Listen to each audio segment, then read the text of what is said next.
Bismillahirrahmanirrahim. Assalamualaikum warahmatullahi wabarakatuh. Waalaikumsalam warahmatullahi wabarakatuh. Selain tentang makna dari sholat itu sendiri, maka di dalamnya ada pembahasan tentang syarat. Ya, pembahasan fikih dalam sholat itu ada pembahasan tentang syarat, rukun, wajib, sunat, pembatal, dan makruhatus sholat. Hal-hal yang makruh di dalam sholat. Kita masih bagian yang pertama, yaitu bagian syarat-syarat sholat. Itu hal-hal di luar sholat yang harus ditegakkan, yang menentukan keabsahan sholat, yang berkaitan dengan keabsahan sholat atau menentukan keabsahan sholat, tapi dia di luar sholat, sehingga orang yang melaksanakannya belum tentu dikatakan telah melaksanakan sholat. Tapi kalau ingin mengerjakan sholat harus memenuhi syarat tersebut. Contoh misalnya, syarat wajib sholat adalah muslim. Apakah dengan menjadi muslim berarti seorang sudah mengerjakan sholat? Belum. Ya, tapi orang yang sholat kalau mau sholatnya diterima, ya dia harus Islam dulu, seperti itu. Ya, jadi dia perkara-perkara di luar sholat yang mempengaruhi keabsahan daripada sholat. Menutup aurat bagi laki-laki dan perempuan dalam sholat itu berbeda batasannya. Ya, karena tentunya wanita itu lebih dijaga auratnya oleh syariat ini. Tapi kalau laki-laki agak sedikit diberi kelonggaran, ya, aurat yang harus ditutup adalah aurat besar yang ada pada mereka. Untuk laki-laki batasan auratnya adalah menutup di antara pusar dengan pahanya atau lutut. Jadi yang harus tutup hanyalah antara pusar dengan lutut. Gimana? Telanjang dada. Ya kalau nggak ada pakaian lain, sholatnya tetap sah. Tapi kalau ada yang lain tentu nggak patut. Seorang hanya mengusahakan perkara yang sangat minim ketika menghadap Allah. Karena Allah berfirman, ya ayyuhalladzina amanu khudhu zinatakum 'inda kulli masjidin. Wahai orang beriman, pakailah pakaian yang indah yang kalian miliki setiap kalian melaksanakan sholat. Jadi hukum asal melaksanakan sholat, usahakan memakai pakaian yang baik atau yang terbaik yang kita miliki, yang bisa kita usahakan. Walaupun batas minimalnya seorang hanya menutupi antara pusar dengan lututnya cukup. Berdasarkan hadis Nabi yang mulia alaihi salatu wassalam. Nabi yang mulia alaihi salatu wassalam bersabda pada Jabir bin Abdullah. Ya, hadisnya diriwayatkan oleh Imam Al-Bukhari. Rasulullah SAW bersabda, "Idza shalait fi thawbin wahid." Kalau kalian sholat hanya memiliki satu kain. Kalau kalian hanya memiliki satu lembar kain, tentu pada zaman Nabi kehidupan sangat sederhana.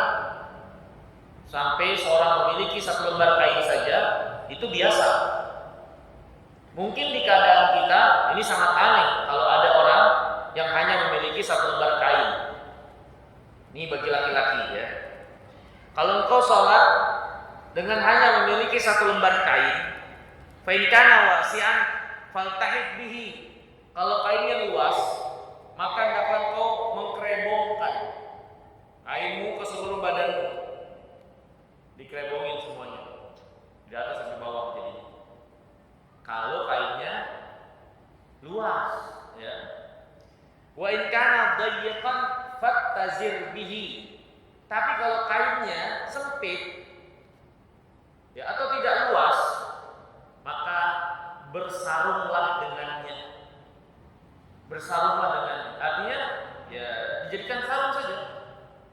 Dan sarung itu tentu yang ditutupi dari pusar. Kenapa katakan sampai lutut? Karena di atas lutut ini sebagian para ulama mengatakan itu adalah aurat. Walaupun mereka berselisih, ya. Apakah paha bagi laki-laki itu aurat atau bukan? Ya, tapi terdapat keterangan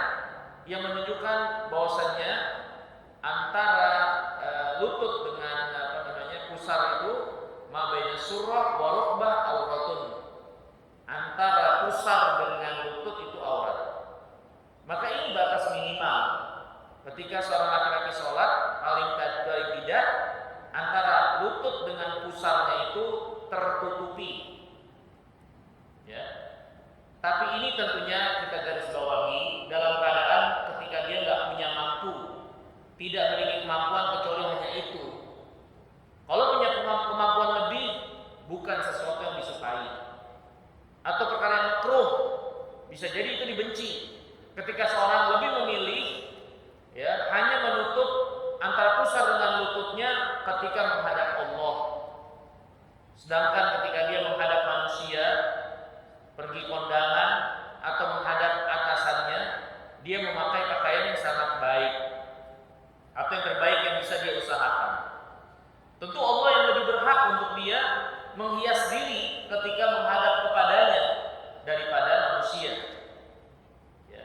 Tapi dalam pembahasan fikih, ya memang inilah keterangan yang ada berdasarkan dalil, ya, dan ini untuk kita ketahui karena bisa jadi seorang memiliki atau mengalami keadaan seperti itu, penuh dengan kesederhanaan, kain yang dimiliki terbatas sehingga hanya menutupi pusar sampai lututnya saja.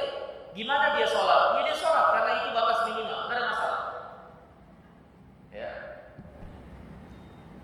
Kemudian hadirin yang dirahmati dan dimuliakan Allah. Adapun untuk wanita, maka yang harus ditutup adalah seluruh anggota badannya kecuali muka dan telapak tangan.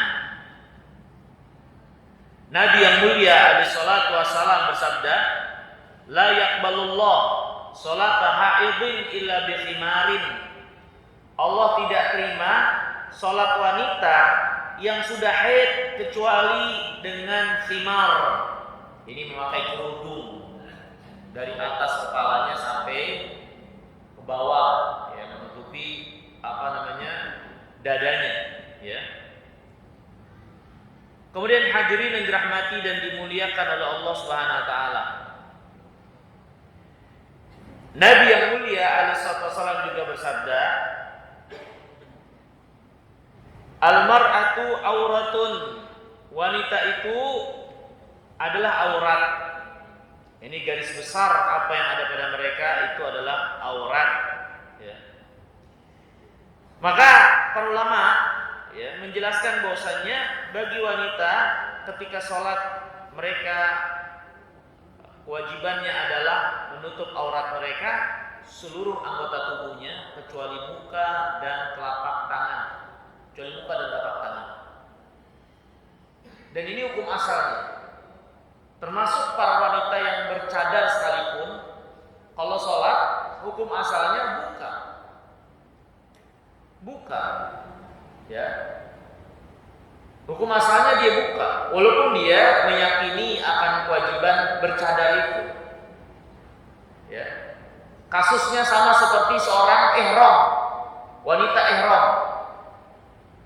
Ya, bahkan istri-istri Nabi sekalipun ketika ihram yang mereka berkewajiban pakai atau menutup mukanya, ketika ihram mereka buka.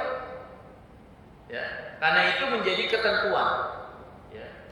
Jadi hukum asalnya seperti itu. Para wanita pun yang mungkin dia meyakini akan kewajiban memakai cadarnya ketika sholat harus buka. Ini pendapat umumnya para ulama. Kecuali atau para ulama Hijaz, ya, daerah namanya Saudi, tanah Hijaz. Di antara mereka berfatwa kalau wanita sholatnya di tempat keramaian yang di situ lalu lalang laki-laki ajnabi yang bukan mahramnya, maka nggak ada masalah mereka sholat memakai cadar, ya, ketika itu. Ya, ada fatwa sebagian ulama demikian. Tapi perlu kita ketahui hukum asalnya tetap dibuka. Dan kalau dibuka pun dia nggak jadi masalah. Karena memang ketentuannya wanita itu auratnya seluruh anggota tubuhnya kecuali muka dan telapak tangan di dalam sholat ini. Ya. Ini hadirin yang dirahmati dan dimuliakan oleh Allah. Di antara syarat sah salat yaitu menutup aurat dengan kemampuan. Kalau seorang tidak memiliki kemampuan, maka dia sholat dengan apa yang menjadi keadaannya tersebut. Ya. Kemudian di antara syarat sah salat yang lainnya adalah masuk waktu sholat. Masuk waktu sholat. Ya. Tentu di zaman kita sekarang ini, untuk kita tahu waktu sholat perkara yang sangat mudah. Dari handphone kita, apalagi kita tinggal di negeri kaum muslimin, di mana azan itu yang menandakan masuknya waktu sholat setiap harinya berkumandang. Ya, ini sudah cukup tentunya sebagai pengetahuan kita masuk waktu sholat. Ya, kemudian yang jadi masalah terkadang kita kurang tahu batasan waktu sholat itu habis. Ya. Jadi sholat itu Allah berfirman dalam surah An-Nisa ayat 103, inna sholata kanat 'alal mu'minina kitaban mauquta. Sholat itu adalah kewajiban atas orang-orang beriman dengan waktu yang sudah ditentukan. Jadi sholat itu pelaksanaannya ada batas waktu masuk dan berakhirnya waktu suatu sholat yang 5 waktu itu. Jadi ada batas awal dan akhir. Dan Rasulullah SAW bersabda, la tazalu ummati bi khairin ma lam yu'akhirul maghrib hatta tashtabikan nujum. Umatku senantiasa berada dalam kebaikan selama mereka tidak mengundur-mundur sholat maghribnya sampai bintang-bintang itu mulai bermunculan.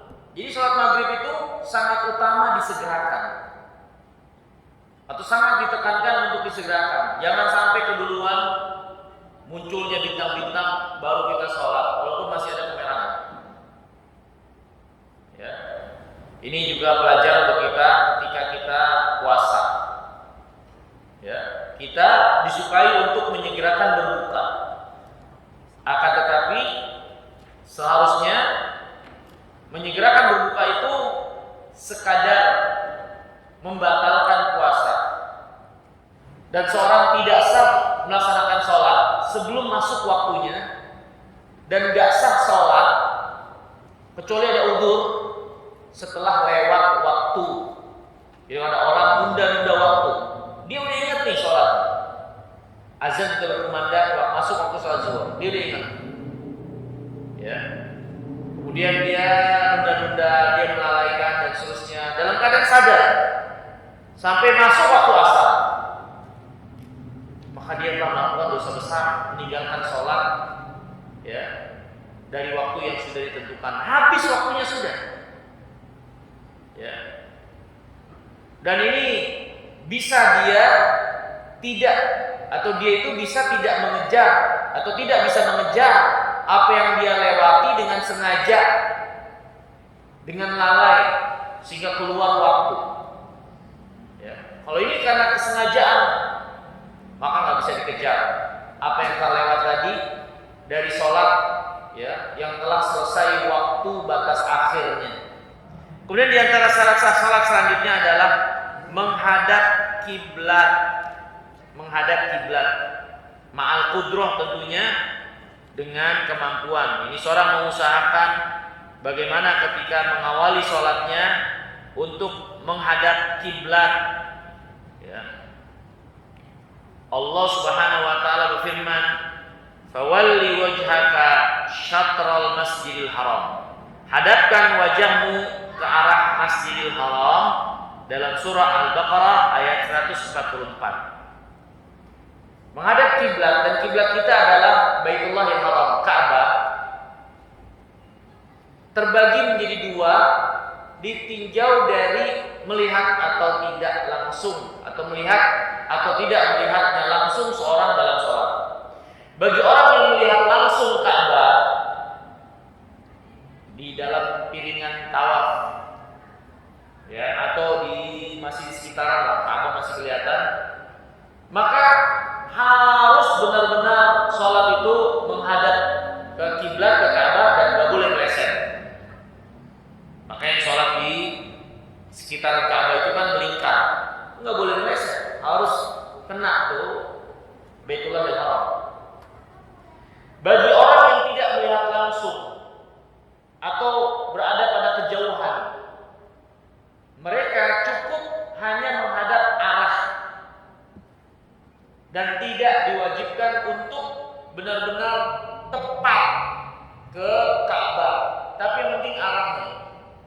Seperti Nabi SAW ketika di kota Madinah, arah kiblat itu arah selatan. Maka Nabi mengatakan antara timur sama barat ke arah selatan, yaitu adalah kiblat.